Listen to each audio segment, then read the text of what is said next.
Morning routine that works for mild acne. Step 1, gumamit ng mild soap or mild wash na may potassium azolol diglycinate.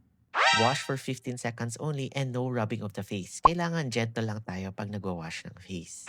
Iwasan yung mga whitening soaps kasi usually may mga harsh ingredients sila na maaaring mag-compromise ng skin barrier. And it can cause inflammation and more acne eruptions. Step 2, gumamit ng acne toner na may combination ng BHA or salicylic acid and potassium azelaicyl diglycinate. Tumutulong ito para mag-decrease ang risk of clogging the pores para ma-regulate ang sebum or oil production, thereby decreasing the chance of forming comedones. Less comedones, less risk of acne formation.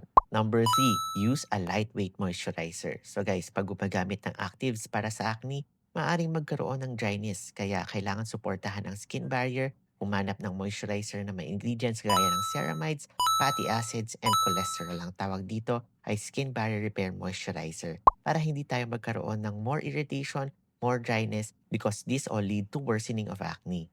And lastly, humanap ng sunscreen na lightweight at saka broad spectrum na may SPF 30 or more.